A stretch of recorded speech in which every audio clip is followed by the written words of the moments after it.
Controversial car dealer Khalif Kairo has once again found himself on the spotlight weeks after rumors surfaced that he had been arrested.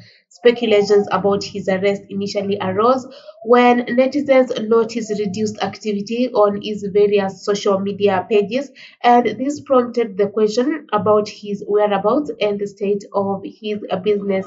The arrest rumors began after Cairo was accused of failing to honor a business agreement, leading to the other party to take legal action.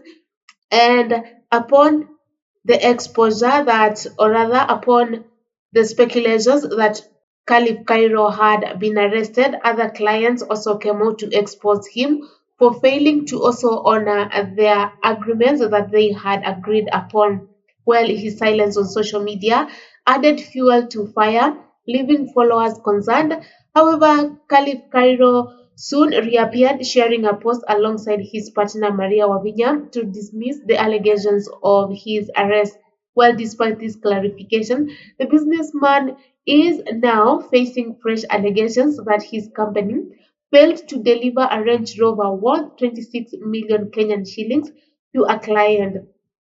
These new accusations have reignited debates about his business practices and financial stability. And while Khalif Cairo continues to share positive affirmation on his social media pages, assuring his followers as well as his clients that God has got him, conversations on platforms like X suggest otherwise.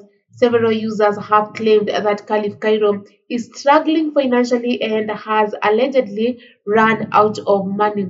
Well, amidst all this speculation, Khalif Cairo has come out to address the challenges facing his business, and he maintains that the handles he faces are part and parcel of the entrepreneurial journey.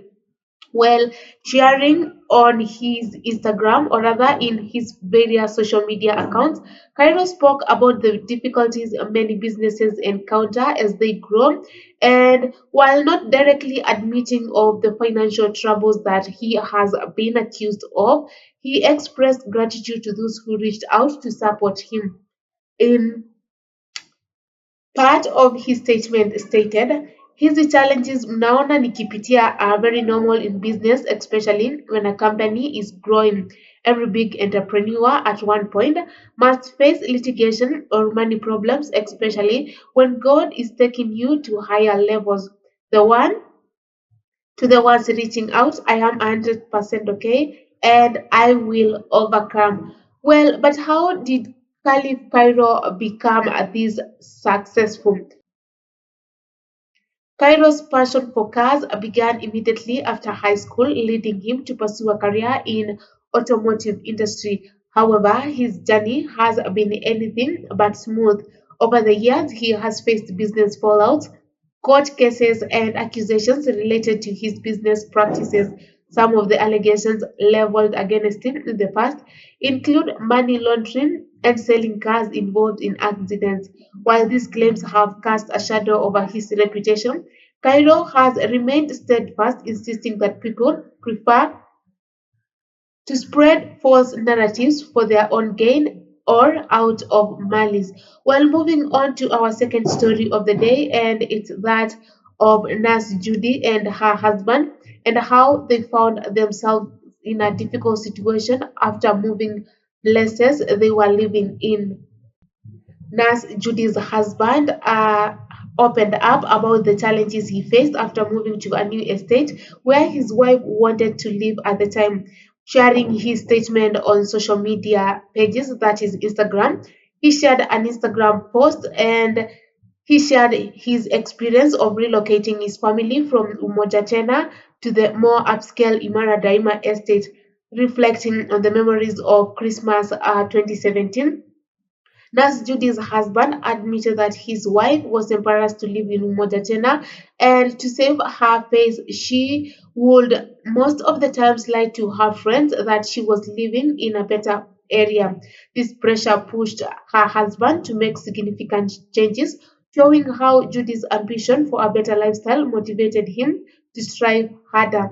Well, the husband described the pressure Uh, he failed when Judy's desire for an improved living situation became clear, and the couple's new home in Himara Daima was a step up, a decent gated apartment complex that made them feel like they had moved to a luxurious place like Miami. Well, the statement said, Xmas 4 2017, hapa we were living in Umoja Tena estate, but yours truly Nas Judy alikuwa anashow mabeshte zake tunaishi Buru. He was too embarrassed to say we live in Umo. Pressure ya perceptions creases. But I say ile pressure nilipewa tuhame umoja nilijua sijui. That's one thing about minds. She never jokes about wanting a better life. Msure hadi I had to level. Within a year nilijipata Imara Daima in a decent gated apartment complex. Felt like we had moved to Miami Bay. Well, things were, however, not as smooth as they thought that it would be, as the reality of the decision soon hit hard. The husband said that the rent doubled more than service charges and higher electricity costs, and he found himself facing increased bills and the stress of maintaining the new lifestyle. His struggles did not stop with just higher rent, because he also faced significant financial crunch that drove him to borrow from every loan app he could find on his phone. At the time, Judy couldn't contribute much as she was just starting her first job with a modest salary, and the situation was tough, especially after her husband had to shut down his failing business, a pub in Umoja that police had shut down, leaving him without extra income.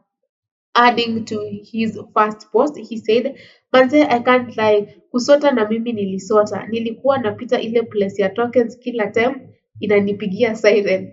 Other times she couldn't chip in much as she would just started her first job and her pay was not too so good. Lord, nilikuwa on almost every possible loan app available on Google Play Store. Well, despite the financial pressure, Thus, Judy's husband knew he had to find a way to cope, and with determination, he embarked on an aggressive job search, applying to nearly 30 jobs a day. And his persistence paid off when he secured a new job that offered twice his previous salary. As Nas Judy's husband looks back on that challenging time with gratitude, while the journey was full he says while the journey was full of hardships, it taught him valuable lessons. He appreciates how Judy's push for better living standards motivated him to reach for more.